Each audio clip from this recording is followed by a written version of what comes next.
Greetings, Empress B here, China Nellen, also along with Keenan K. Crucial. Ashe. What's up? Awesome. So this is actually going to be the first session of Educeumm, which is what you will see in the comment section if you're already here. We just started. We only end the first 22 seconds. We don't have any viewers yet, but that's cool. But I'm gonna go ahead and tell you what Educeumm is about, right? Educe is the root word of educate, but it means to bring out, right? So the idea is that we are bringing out stuff that's already inside of us, things that we already know, things that we already experienced. We're just putting language and words to it, right? So a lot of times I feel like we feel discombobulated or feel like we don't understand things that are going on, but you do understand it. You just don't know the jargon that other people are talking about because you experienced it, and all they've done is read it in a book, right? So we are getting ready to stretch out and really delve into some of these ideas. So I wanted to take a second to introduce myself, and then I'm gonna allow Kenan to introduce himself, and we'll go ahead and jump in. So my name is China Empress B. Nellen. I am a professor and just a teacher and an artist. I'm also a dancer, and I have a daughter, but I have a background in African and Pan-African studies. This morning I woke up really heavy. We had a death in the family, and then on top of that, all the craziness that's been going on. Chadwick Boseman died. It's been an insane week. Like, it's like the world exploded, right? And then all these protesting, the last big one being Kenosha, which had the wave of athletes, you know what I'm saying, protesting as well. And I've been kind of noticing the response to that from people that, I don't know, that thought it would make a difference, if that makes sense, right? Because we were like, what y'all doing? What y'all gonna do, right? And so they did, and now what? But that's not what I can say. Anyway, right? So we're here. I also want I would like Kenan to introduce himself. Go ahead. Well, yeah, Keenan, K. Crucial, Atkins, student in Philander, Smith, business major, father, artist, and now author. I have my book out, so I ain't gonna do no long drawn out thing, but yeah. Yeah, that's the title and where to find it. Okay, yeah. It's a poetry book. It's my first book I've released, not my last. But it's my first. It's Pieces of Passion. You can find it on Amazon.com. I can add a link later, correct, to the chat. Definitely, yeah. Just drop the link in the chat, and we'll have access. Mm-hmm. But yeah, for short, it's just Keenan Atkins Pieces of Passion on Amazon. Without the link, you can just type that in.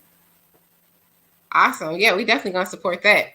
So also the first time I met Keenan was actually at a concert that we were both performing at, right? He was performing on stage, and that was the first time that I met him. So when I think of him as an artist. I'm like, oh yes, there we go. So that's actually why I invited him to talk today. So we are actually, I saw this link on Baldwin that was talking about why he left the United States of America. The conversation happened in '69. So what I'm going to do right now is I'm going to share my screen so that we can all watch the quick link together. It's only about maybe a minute and a half, 2 minutes at the most. We can watch the link together, and then we can basically all have like a platform to speak from together, okay, or to know what we are talking about. So I'm going to share.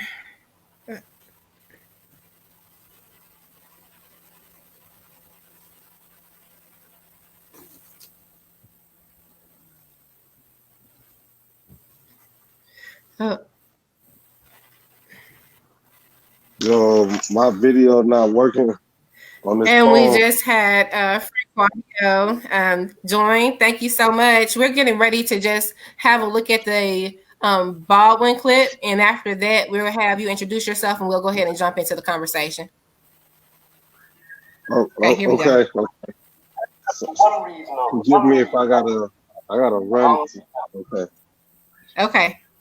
on Timbuktu, ended up in Paris, on the streets of Paris. The $40 in my pocket on the theory that nothing worse could happen to me there than it already happened to me here. You talk about making it as a writer by yourself. You have to be able then to turn up all the antenna with which you live, because once you turn your back on this society, you may die. You may die. And it's very hard to sit at a typewriter and concentrate on that if you're afraid of the world around you. The years I lived in Paris did one thing for me. They released me from that particular social terror, which was not the paranoia of my own mind, but a real social danger visible in the face of every cop, every boss, everybody. I don't know what most white people in this country feel. I can only include what they feel from the state of their institutions. I don't know if white Christian Negroes are not, but I know we have a Christian church which is white and a Christian church which is black. I know as Malcolm X once put it, the most segregated hour in American life is high noon on Sunday. That's a great deal for me about a Christian nation. It means I can't afford to trust most white Christians, and certainly cannot trust the Christian church. I don't know whether the labor unions and their bosses really hate me. That doesn't matter, but I know I'm not in their union. I don't know if the real estate lobby is anything against black people, but I know the real estate lobbies keep me in the ghetto. I don't know if the Board of Education hates black people. I know the textbooks that give my children to read and the schools that we have to go to. Now, this is the evidence. You want me to make an act of faith, risking myself, my wife, my woman, my sister, my children, on some idealism which you assure me exists in America, which I have never seen. Okay.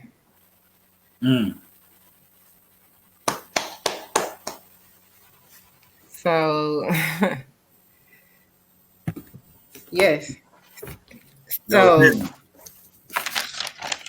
it's a 2-minute clip, but the crazy thing that me and Keenan were kind of talking about beforehand. Frank, are you still here, or did you have to walk away? Can you hear me? Can you hear me? Yes, I can hear you. Yeah. Okay.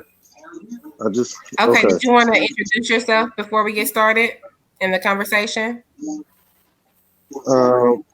Sure. What up? Okay. Frank. I'm from Harlem, New York. I'm a faculty member adjunct at Philander Smith College in the Department of Art and Humanity, and I work alongside Frank. I see. Yeah. Yes. So I sent the clips to Frank and Keenan earlier, so this is at least their second time seeing it. But the interesting thing that me and Keenan were talking about, and I'll let him delve into that, is that this happened in '69, right? I cannot any. Okay, then you can log out and then just call back when you get to your laptop. Log back in. All right. Okay. Peace. Yeah. The clip that we just watched, was originally recorded on a college campus for a debate, March 16th, 1969, with James Baldwin. And I thought that was real interesting because, just considering the fact that what we're going through right now is really parallel, and like that was 69, and just going back to like the year 1965, previously before this debate that we're watching in 65, it was the year Malcolm X was assassinated, the March on Selma, for voting rights, the riots that was happening in Watts, riots at this time, and then, in 1966, you have Lyndon Johnson with usher in Robert Weaver, who became the first African-American to hold cabinet under him, who was appointed as the head of department of the housing and everything like that in the urban development. And then you had Constance Baker Motley, who became a federal judge. But then you fast forward to 69, and then you still have James Baldwin, who's, talking about the elements of being a black citizen in America. Right. We're still having the same conversation right after so much prolific movement forward in legislation occurred, right, between the years of 65 and 69. Some of the interesting things that I thought that Baldwin pointed out that really parallel to contemporary times and what we're dealing with right now, was the first thing that stuck out to me was him talking about this idea of social terror. When I go on my Facebook page or any social media page that I'm on and people are doing these feeling check-ins, people are literally having traumatic breakdowns. You know what I'm saying? Social and mental and physical anxiety over what is happening around them. And a lot of times we're attributing these things to social media because we're seeing it over and over again. No, we've been experiencing this, right? Social media is just another avenue, another outlet to which we experience this trauma, right? So this idea of social terror, he specifically says me being afraid to walk outside of my door and not having the ability to move freely, and that is not in my head, right? They have us thinking that we're insane, right? That don't happen to nobody. No one gets pulled over by the, do you understand what I'm saying? So this whole idea of social terror that we've been dealing with since we got here, Baldwin was talking about it out loud, clearly in '69, and now here we are in 2020 dealing with what I would argue even higher form of social terrorism. In some ways, because it's blatant.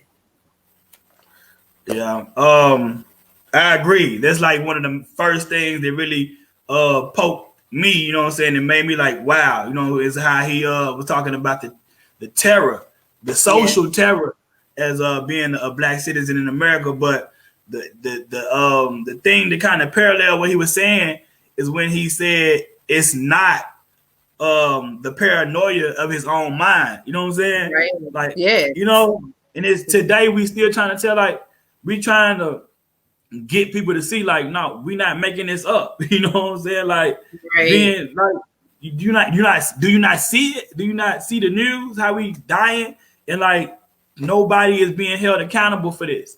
And then they try to say, well, no, man, we came so far. You know what I'm saying? You living in the past. You know what I'm saying? Yes, I agree. Yeah. So, go ahead. I was just going to say, like, so the idea of still trying to assert our humanity is problematic for me personally.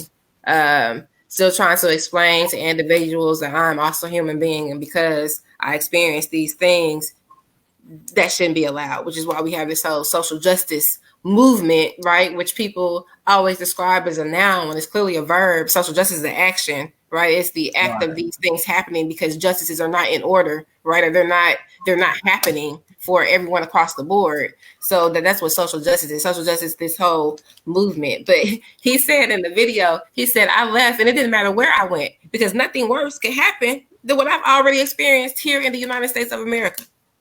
Right. Like, he literally did not care where he landed.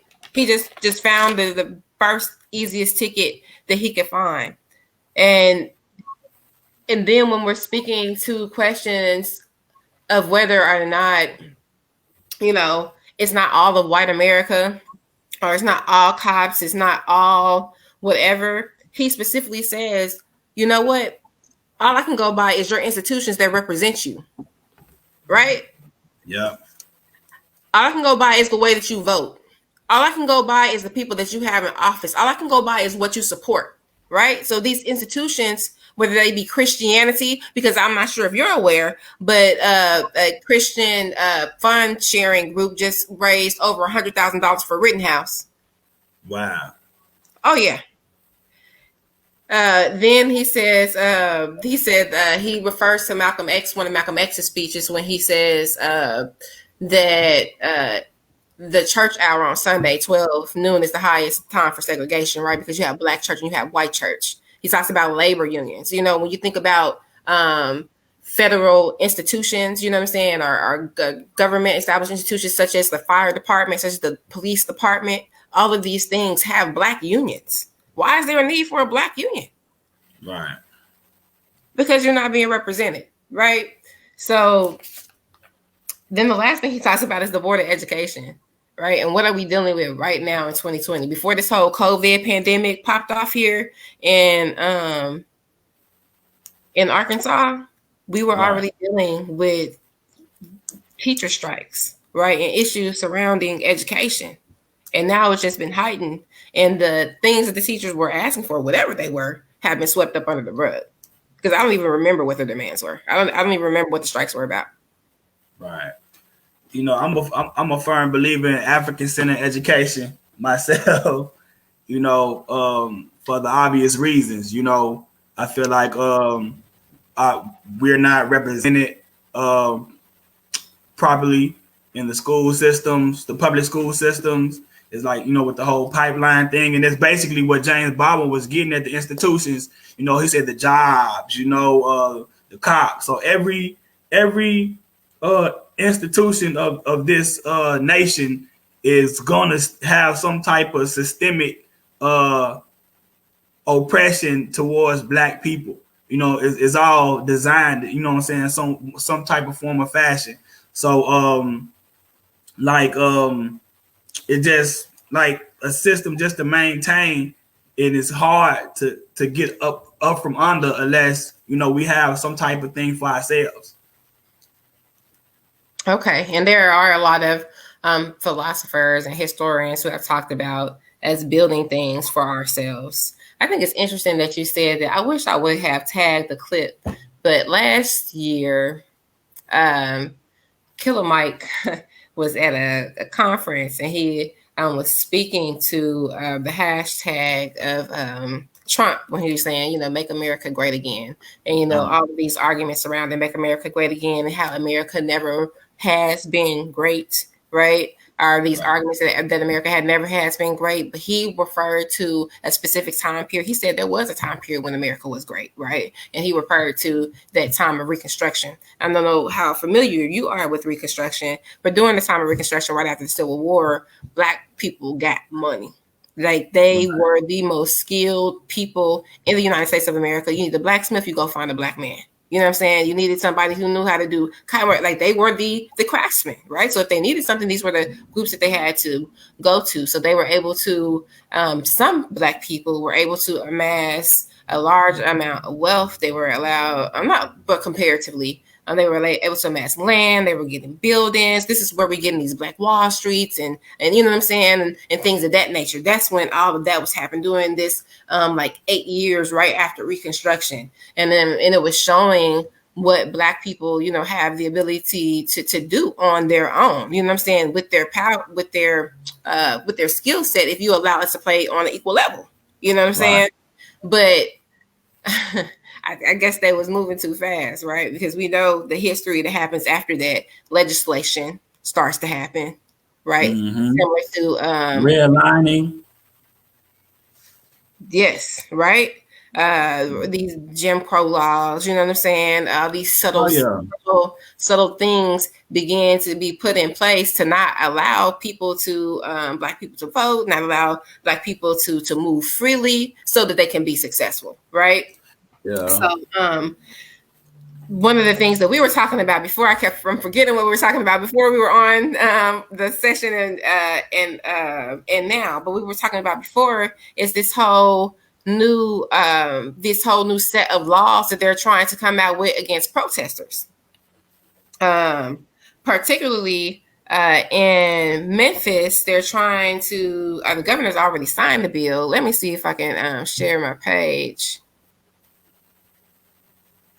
The governor's already signed the bill, a very controversial bill, limiting the abilities and the rights of protesters, right? So here you go. Governor Bill Lee signs controversial bill increasing punishment for protest-related offenses into law. I'll share this link. I think I might have already, but basically, if you read it, it's saying, and I'll try to find some more links too. It's arguing that, or the bill presented asks that it says that you can receive up to 6 years in prison and they can take away your voting rights for peacefully protesting on government property. Yeah. Right? So that's not with a weapon or AK-47s because you arguing or upset about wearing masks and your rights over lands that's not really yours. things of this nature. That's not what that's about, right? This is about Black people, not Black people, because it's not all Black people, but people protesting for the rights of Black people. Ashe. I say. In a public manner. That's the fight though. You know, any course of history that you look on the timeline where Black people are fighting for some type of to move themselves forward or fight for some type of liberation is always going to be our action and then the reaction to what we've done. You know what I'm saying? And understand that who we are fighting up against. If it's a government system, they have the grounds to counteract. You know what I'm saying? Because it's actually a battle. You know, it's like a tactic. You know what I'm saying? It's like, okay, y'all killing us. You know what I'm saying? That, like, I know we're having a articulate conversation, but they're killing us. You see what I'm saying? I don't know how you can really collegially say they killing us. You see what I'm saying?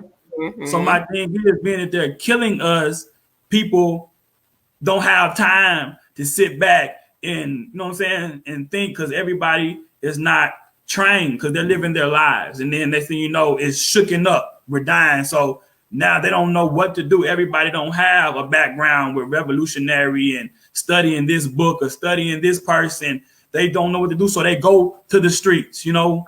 Okay. They got their picket signs and they frustrated and they got their emotions and stuff like that. And so now we have our people who are letting their voices be heard, and in comes the system, you know what I'm saying, to try to quiet the voice in some type of way. So let's put some fear in these people, you know what I'm saying? Like, let's make these laws, they respect our laws, because that's how we can come in their communities anyways and shoot them down, and they don't do nothing to us because they respect our badge or whatever, they respect because, I think you hit the nail on the head, Kenan. I really do think you hit the nail on the head. Like, it kind of not offended me in a negative way, but I feel like, because we do respect their laws. You're right. You know what I'm saying? I really feel like culturally, a lot of Black people abide by that rule, and Caesar's house do as Caesar does. You know what I'm saying? Like, in his space, do what, you know what I'm saying? Follow that white man laws. You know what I'm saying? Whatever it is, whatever space you're in, follow those guidelines. Because when you're in your space, then you can create your own guidelines. It's but when you never in space. I'm saying I believe it's suicidal. You know what I'm saying? When, like, the laws are not at your best interest. For sure. When somebody was to come into your home, and, try to steal your property, anything like that, you have the right to do something about that, right? You see what I'm saying? If somebody breaks into your home, you feel like naturally you know what I'm saying? You have an innate in your nature to protect your house. You know what I'm saying? Yes. So that being said, if I can protect my property, these inanimate objects, you see what I'm saying? Yeah. So what about these people in my community then? Can I not protect them? Right. But it's a crime. Right. So that's why I say it's suicidal to follow these laws, because we follow these laws, and, it kind of brings us down. They say we 3/5 of a human being. We're not. We know that we're human beings, but when we follow their laws, it kind of brings us down because it robs us of our humanity. Their laws rob us of our humanity. Wow. It makes us subservient to them. Wow. Yes. It takes away our innate inkling, right? I heard what you said. Yes. Because your natural reaction should be when someone comes into your home to protect these inanimate objects. So what should your natural reaction be when someone invades your community? Right. I feel you. Yes. Yes. I feel you 100% on that. That's crazy, Ken. You done made me lose my train of thought. Yes. I apologize for that. No, you're cool. You're cool. No, that's what it's about. Yeah, and what you're talking about, right? Then robbing us of our humanity is kind of what Baldwin talks about at the very beginning of why he fled, right? Why he fled because of this this social terror, if we're getting back to the main topic, right? This social terror that's embedded in us and makes us lose our humanity because we don't respond the way a regular human would when it comes to, you know what I'm saying, responding to protecting the people and the things that are and should be important to you, you know? That's insane. But this back to this idea of protesting that you also brought up. So you were talking about how many of the protesters who are out there are just angry, right? They're just enraged. It's not necessarily that they were groomed in protesting, right? Or have been, on this path, right, for a certain amount of time. It's interesting. I invited O to come talk. Hopefully he'll have some time, because we talked about this a little bit yesterday. We were really defining social justice and talking about what that means and why people keep on using or describing social justice as a noun when it's clearly a verb, right? The action, and the allowing, because social justice is kind of a fluid term right now. If you look it up online, you will come up with like 10 different definitions, right? But all these people who are creating this, the definitions around social justice are not literally dealing with any social injustices. Do you understand what I'm saying?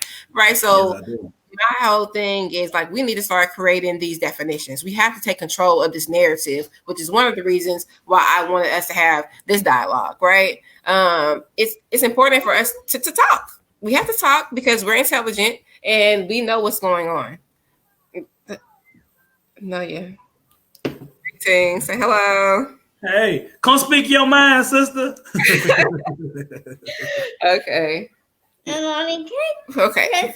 Give me 1 second, Keenan. Can you may have something to say that can enlighten us. That's true. Do you need to say something? Do you need to say something? You have to turn that off if you're gonna say something. Then you can take it back to the room. You got 5 seconds. Okay. Okay. What you saying? Okay. Can you take it back to the room? Good. Thank you. That's deep, sister. Thank you for sharing that with us. Yeah, for you. Snaps. Okay. Yes, that's my bug there. Right. But back to protesting, right? So I was talking to him and explaining that a lot of times, like you said, like we don't know why we out there. They're just out there. You know what I'm saying? And so you're not asking for anything. So there are certain things I feel should be across the board, right? We should all know, like as a group, that we are asking for these. You know what I'm saying? I wish O was on here so he could talk about it more, but he was talking to me about qualified immunity.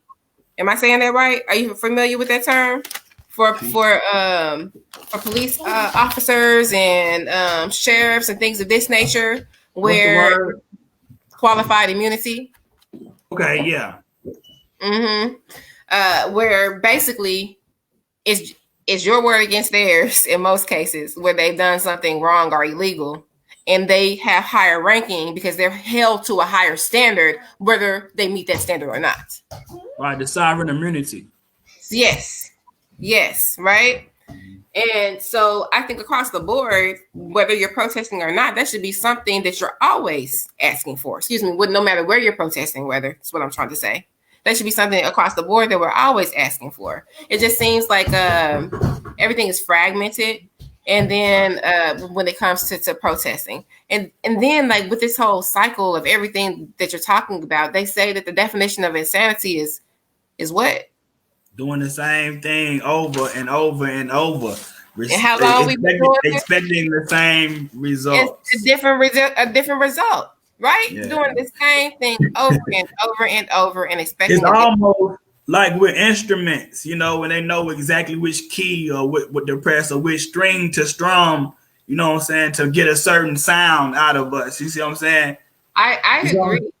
I agree. I remember one time I was having a conversation. I've had a conversation with 2 friends of mine, like really deep conversations about like spiritually, about like why is this shit happening to like us as a people, right? And like their theories are that historically we've done something, you know what I'm saying? And this is some type of karmatic, you know what I'm saying? But like my thing is, like when you look at our people and you look at our heart, you know what I'm saying? You look at the way that we love, You know, you look at our community. When you look at a Black community, you find everybody in the Black community. Everybody there. You know what I'm saying? I got people in my family that I love who white, right? Not culturally. You know what I'm saying? Because culturally they like us, right? They fit. You know what I'm saying? But I have almost every culture in my family. You understand what I'm saying? Right. I can find it, and they fit easy. They bring their food, they bring their love, they bring all of it. They don't have to conform into something else. They don't have to pretend that there's something else to fit. Does that make sense? What I'm saying? Yeah. Right. Like the way that we love, right? The like we don't want to do harm, right? And so, like, what scares me is, like I was telling you, Keenan, earlier when I contacted you about this, and let me shout out to Keenan. I contacted him today. I woke up earlier today. I was just in the mood. I was like, you know what? We need to talk. We need to have some conversations. I sent him a message, and he's like, yes, sis, I'm down. Right? And here we are. It was refreshing. having the discussion. But my thing is, like, the way that we love, we don't want to move like that. But like, if you got people who move on straight love and light, positive energy, like feeling like inflamed, like that's problematic. Yeah. You know, I've seen it said over and over, and even more so now on social media platforms. It's going around like a picture. This lady holding up this sign that says, "Be glad that Black people want equality and not revenge." You know what I'm saying? And it kind of speaks to that righteousness that's in us. You know what I'm saying? To just want to love and be pure. You know what I'm saying? But do better. I think it's right on time to say, you know, because a lot of, you know, it's like it get real cloudy. You know what I'm saying? And we think that this is our lot in life, you know what I'm saying? Like, oh man, we try to take the best of what we can get in the midst of hell. You see what I'm saying? Right. Say, oh man, it's hell, but if I could just get this job, or it's hell if I could just get this degree, and that's cool. You know what I'm saying? But I think it's right on time and very fitting to make our people aware and remind them of, you know what I'm saying, the greatness. Like, we builders of civilization, understand? Yes. You know what I'm saying? Yes. See, I see these art paintings and stuff behind you. You know what I'm saying?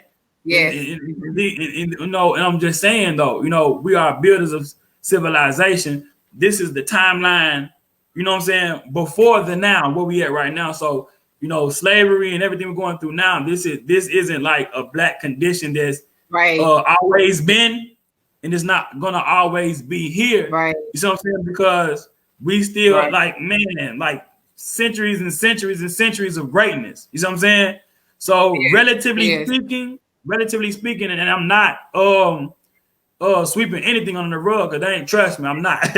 You know what I'm saying? We have to take care of this as men and women, as kings and queens. We have to take care of this, but we have to understand who we are and where we're going to get back. You know what I'm saying? To being builders of civilization all around globally. You see what I'm saying? Globally. Yeah. So what we focusing on now is like how we can shift, you know what I'm saying, ourselves back. Yeah, I like that. So let's go on and shift the energy right quick. How about that? So one of the things that I was going to say is, despite waking up today feeling in a terrible mood because of all the crap that's going on in my life, I realized that I was still grateful, right?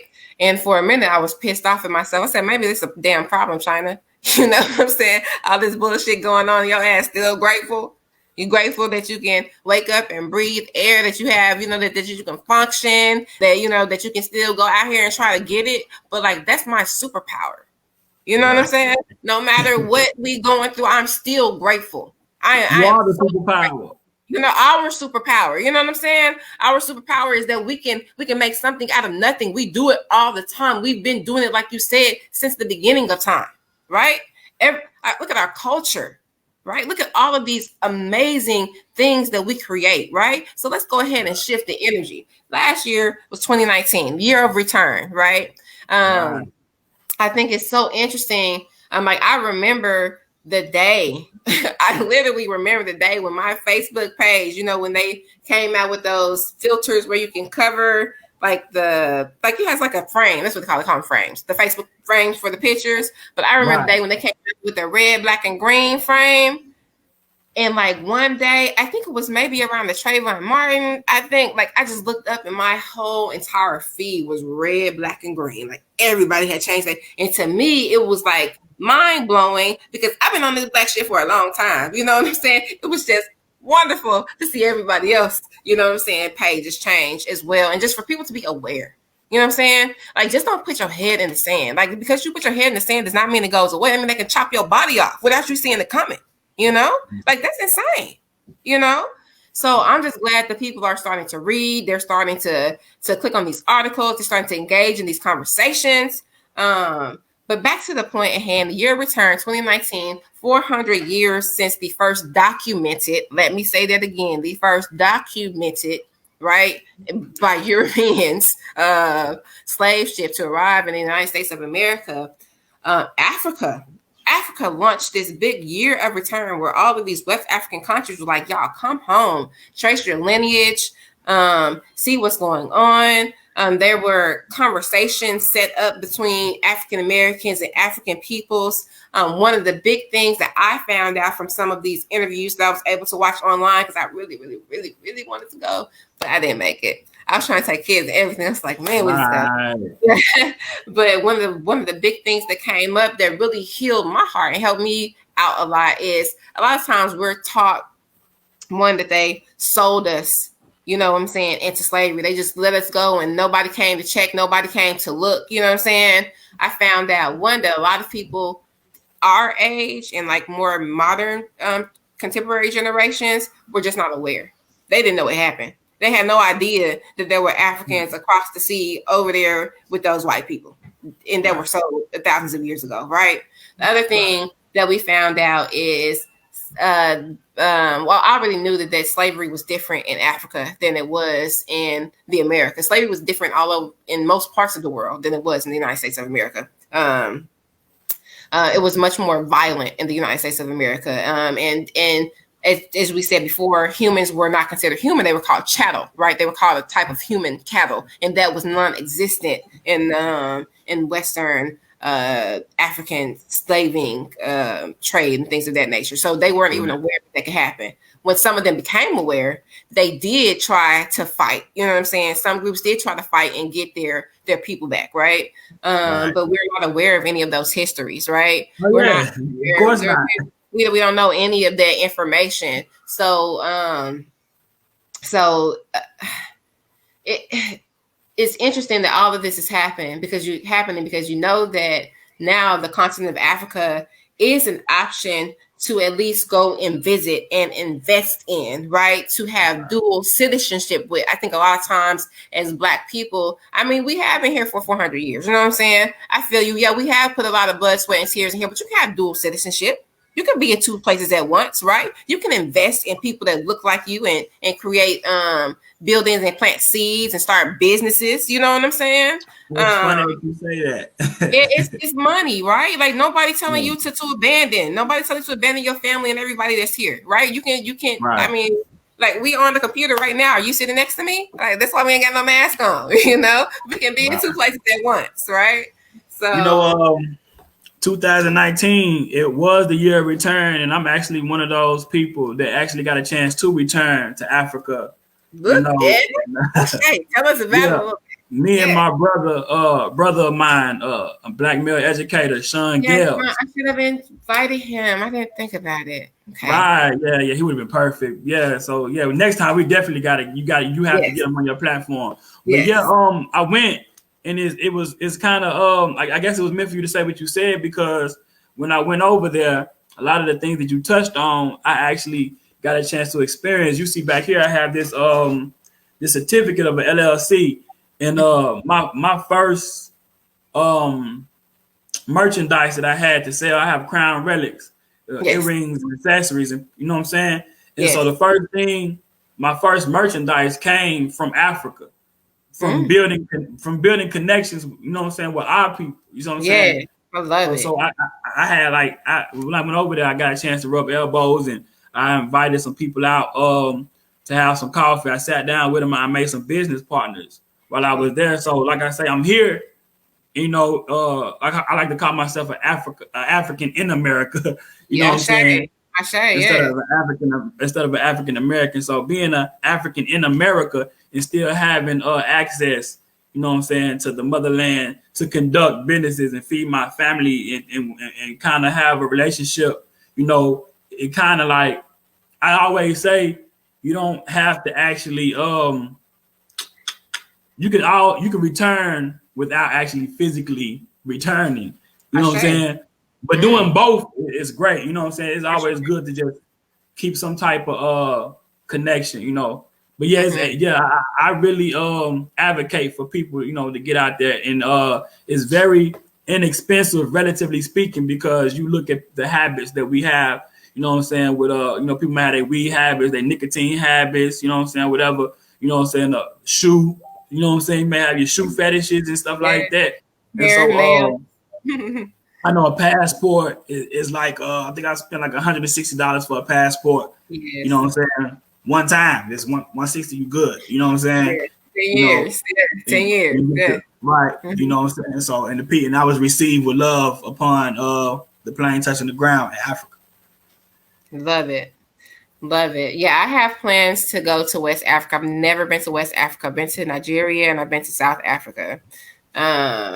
But I've never been to West Africa. And I also have some connects there. I've been trying to start me some businesses, things of that nature, because like you said, it's important, like to create those bridges, make those connections, I also love, and it's not the first time I've heard it, but it reminded me of something you saying that I'm an African in America, right?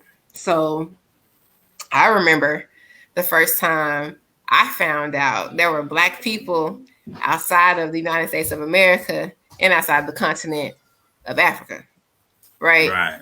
So my mind couldn't wrap its head around there being Black people everywhere. You know what I'm saying? Like literally. Correct. Black people all over the globe, Australia, China, Europe, and you name it, there's some Black people there, right? And and then on top of that, there's some Black people who probably been there for a long time. You know what I'm saying? Not immigrants, other people who call themselves the majority, right?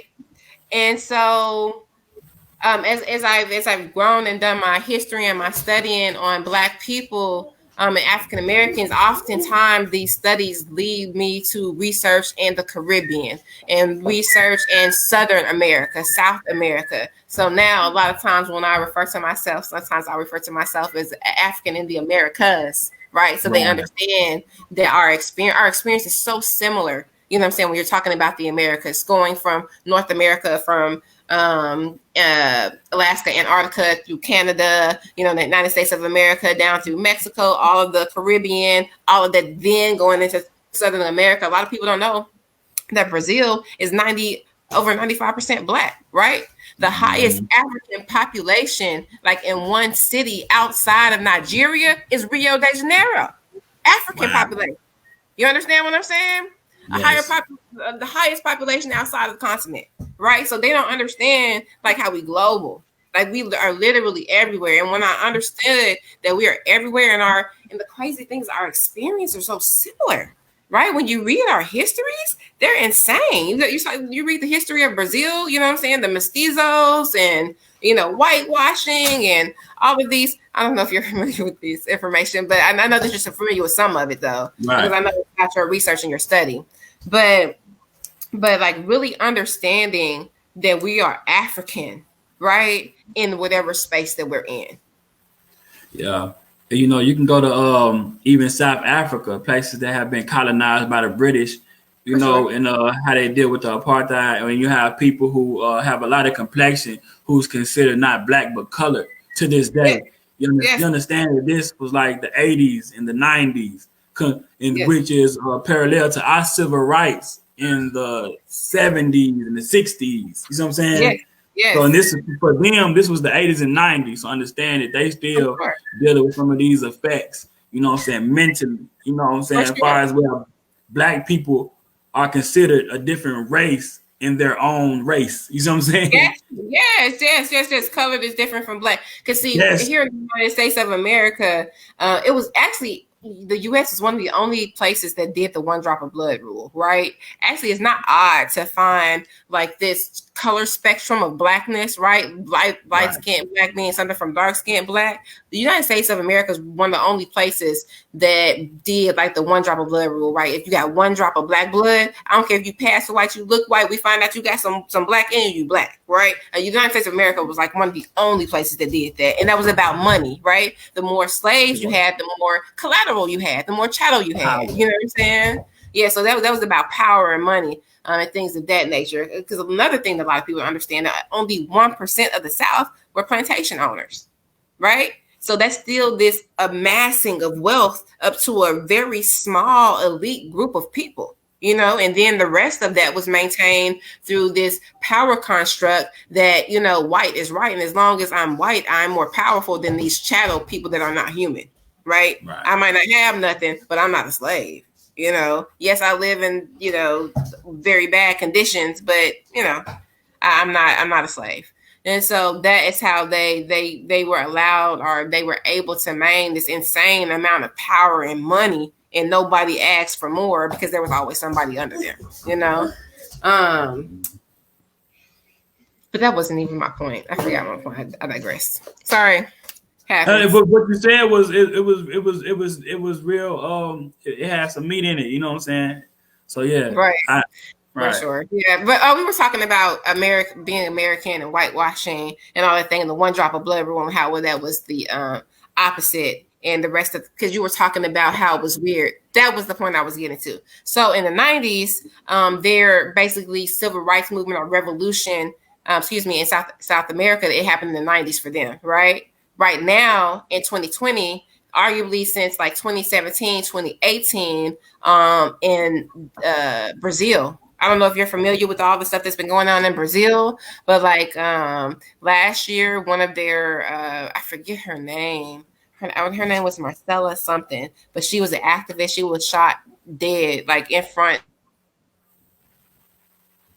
you know. But it's similar to one of our leaders being shot, such as one of our political leaders, you know, being shot as well. But long story short, they're basically going through the same thing that we were going through in the 1960s and 70s, and that they were going through in apartheid during the 90s, combined with horrific police brutality.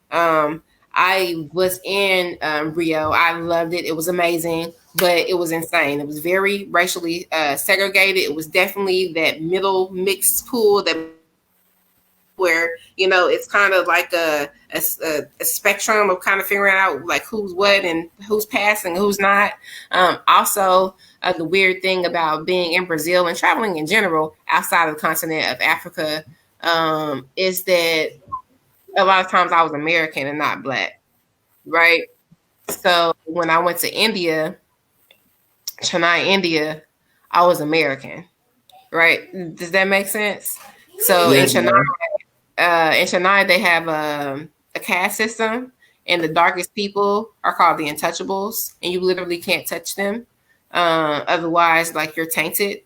And these are some of the most beautiful people I have ever seen in my life. Wow. I mean, black, like smooth, buttery, beautiful black with like some with bone straight hair, some with curly hair, like gorgeous people. You know what I'm saying?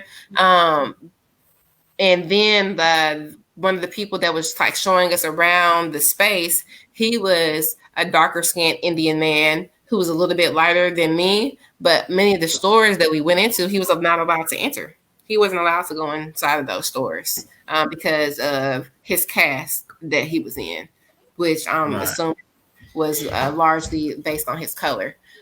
So like just conversations like that, understanding that like all of these stuff all of it overlaps, right? And when we make movements for us as a Black people, we make movements for everybody. And the crazy thing is, like, they don't have to be named, right? Because people go and use past legislation that has been passed for people of color in their defense. But ironically, in many cases, when we try to create legislation and be inclusive, it dismisses Black people. Does that make sense? Coffee. Yeah, I mean, you know, it makes a lot of sense. You know what I'm saying? Because I feel like um, it's like the same mindset, globally, you know what I'm saying, towards, quote unquote people of color, you know what I'm saying? And I feel like it's unfortunate, of course, you know what I'm saying, but I feel like we can actually utilize that kind of like what, we're not kind of like anything, exactly what Garvey was saying. You see what I'm saying? Like the whole Pan African mindset, the globally.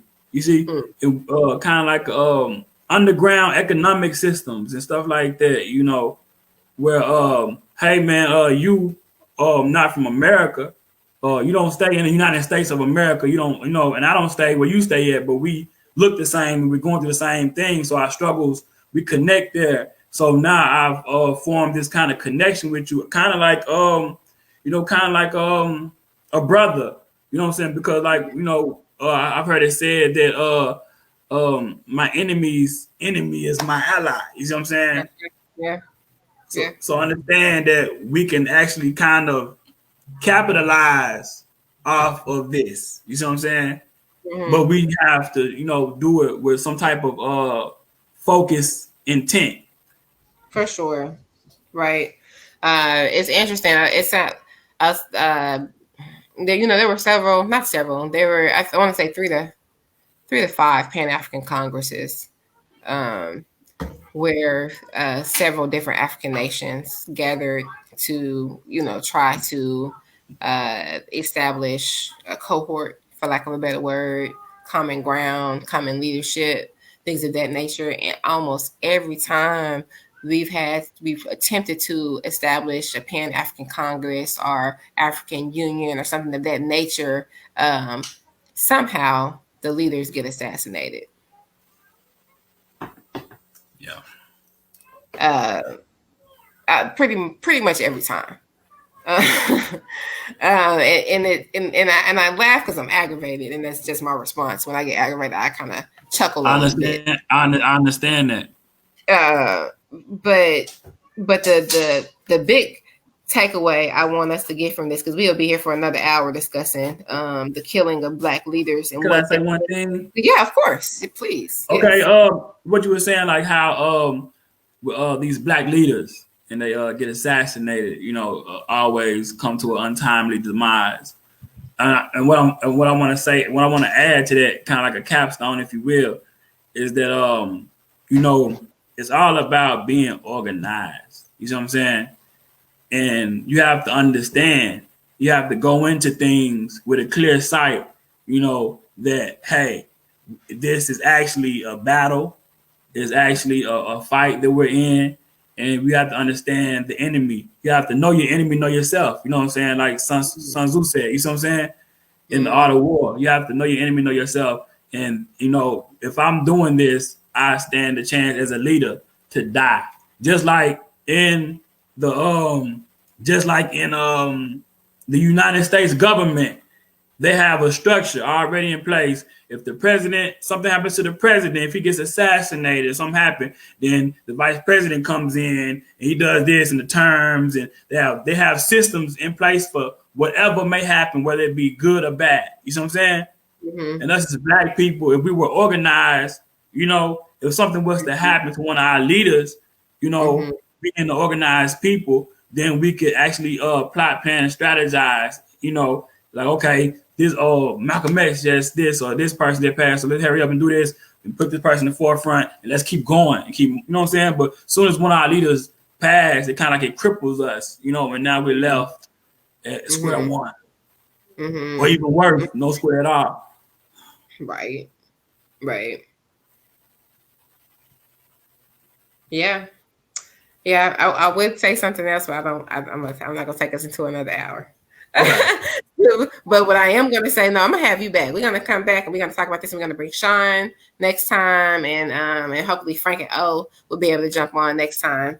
But the last thing I wanted to say to kind of like help us wrap up, and also Keenan is going to drop all his links. He got music links. We got For sure. True School. We got jewelry. We got all kinds of links. We're gonna drop them all in there. But last thing that I kind of want to touch on that I think that we kind of talked about already is that when we talk about this idea of Pan-Africanism or just a connection of Black people globally, right? Calling myself an African in America or African in the Americas, identifying myself as African, knowing what my ancestry and my heritage is, what that automatically allows me to do is move from minority to what? I'm getting my links together. I'm sorry. You're good. You're good. It allows me to move from minority to majority, because the lie that they keep telling you is that you are a minority. You are not a minority. It's so from it. Here. The community is so big. The family is so big. And just like in anything in life, everybody that you meet don't mean good to you, right? Whether they look like you or not. Everybody you meet does not mean you will, right? There are always going to be situations out there that are going to discombobulate us, that are going to like cut us off at the knees, but we get back up, and that is our superpower. We're so resilient. We're so beautiful. We are so brilliant, right? We have the ability to be grateful on through almost anything. I'm gonna let Keenan say his last things and shoot out his links. Okay, well, I don't really have much to say. What I will say, I dare not get off of your platform without thanking you for having me. I appreciate you for that. I put my link in the private chat because I can't. I think you're the moderator, so I can't put it in the comments on my end. So yeah, but like I said, thank you for having me. Like she said, she finna drop the link for my book. I'm also an artist. You see it right here under my on my screen right here. It's K Crucial. You can type it in on Google as seen with the dot and the space and all that. You can type it in on your music platform and everything. It's very simple. Just type in K Crucial, everything pops up. So I say. Okay. And follow Crown Relics. Crown Relics. Yes, follow Crown Relics, which is my my jewelry, accessories and stuff, and I have some stuff for the men also. So everything is everything, man. So yeah, check us out. I say. And, you gotta invite them to the music concert in November.